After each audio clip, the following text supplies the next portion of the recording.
বিধানসভা নির্বাচনের ফল এখনো আনুষ্ঠানিকভাবে প্রকাশিত হয়নি, কিন্তু শহরের বাজারে যেন আগাম উৎসবের প্রস্তুতি শুরু হয়ে গেছে। বিশেষ করে গেরুয়া রঙের আবিরের বিক্রি হঠাৎ করেই চোখে পড়ার মতো বেড়ে গেছে বলে জানাচ্ছেন স্থানীয় ব্যবসায়ীরা।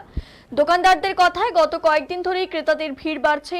অনেকে ফলাফলের দিনকে সামনে রেখে আগে ভাগেই আবির কিনে রাখছেন। শুধু শিলিগুড়ি শহরেই নয়, আশপাশের এলাকাতেও এই চাহিদার প্রভাব পড়ছে। পাহাড়ি অঞ্চল থেকেও ক্রেতারা এসে গেরুয়া আবির কিনছেন বলে দাবি ব্যবসায়ীদের।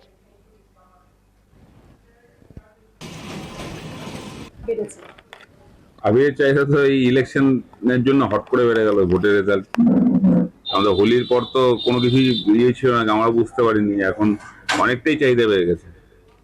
কি রঙের চাহিদাটা বেশি বেড়েছে? কোন রঙের চাহিদাটা রয়েছে? অরেঞ্জ কালার, মানে গেরুয়া কালারেরটা বেশি আছে, গ্রিন কালারেরটা কম। দুটোই চাহিদা আছে, কিন্তু গ্রিনেরটা একটু কম আছে, অরেঞ্জেরটা বেশি আছে চাহিদা। কোথায় কোথায় যাচ্ছে আবির?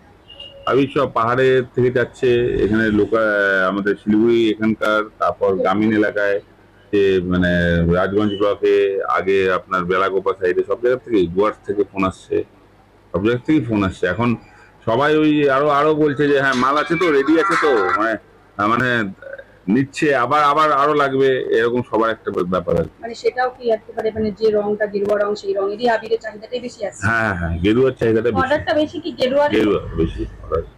এরকম দাম রয়েছে? যেরকম আপনার ওই যেগুলো ছোট প্যাকেট গুলো হয়, হ্যাঁ, ওগুলো 15 টাকা করে প্যাকেট। যেগুলো 100 গ্রামের প্যাকেট হয়, কেজি করলে 150 টাকা কেজি। যেগুলো বড় ব্যাগ আছে, ওগুলো 500 টাকা ব্যাগ। হ্যাঁ, ওগুলো 5 কেজি করে থাকে। তো আপনি একজন ব্যবসায়ী হিসেবে আপনার কাছে যে অর্ডারটা বেশি আসছে মানে গেরুয়া আবিরে,